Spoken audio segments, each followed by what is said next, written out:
اس پہ غور کیجئے گا۔ افکلما، اور لیکن جب بھی کبھی تمہارے پاس رسول وہ چیز لائے جو تمہاری طبیعتوں کے خلاف تھی، تم نے جھٹ سے تکبر کیا، بس بعض کو تو جھٹلا دیا اور بعض کو قتل کر ڈالا۔ اس نقطے پہ غور کیجئے گا۔ لوگوں کو رسولوں کا پیغام برا نہیں لگتا، لیکن رسولوں کی وہ بات بری لگتی ہے جو ان کے اپنے نفس کے خلاف ہوتی ہے۔ اشتہا، یاد رکھیے، ایک چیز ہے شہوات اور ایک ہے شبہات۔ ان دو چیزوں نے بہت سارے لوگوں کو دین سے دور کیا۔ شہوات کے لسٹ، برانڈز، ماڈلز، یہ کیسا وہ کیسا، یعنی وہ چیزیں جس میں خواہش ہے، ہر خواہش کے اندر سے ایک اور خواہش سر اٹھا کر کہتی ہے مجھے بھی پورا کرو۔ اور شبہات کیا ہوتے ہیں؟ شبے، ڈاؤٹس اینڈ کہہ لیجئے کہ لسٹ۔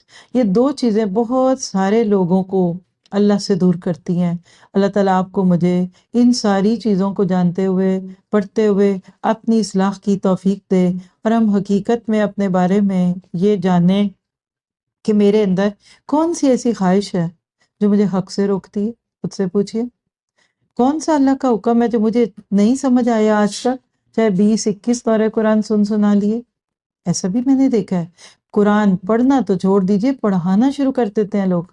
کسی خاص چیز پہ عمل نہیں ہے تو نہیں ہے، نہیں دل ٹھکا نہیں، اگلی دفعہ پڑھیں گے بات سمجھ بھی آ جاتی، پھر کہتے چھوڑو، وہ فلاں نہیں ہے، وہ دیکھو بغیر نقاب کے پڑھاتی ہیں، کوئی بات نہیں، قرآن ہی پڑھا رہی ہے نا۔ وہ فلاں کہتے جی نقاب نہیں ہے، وہ فلاں کہتا نہیں میک اپ بھی کر لو کچھ نہیں ہوتا، اللہ معاف کرنے والا، نہیں نہیں ہم نے تو تھوڑا سا کیا ہے، ہم نے تو یہ کر دیا۔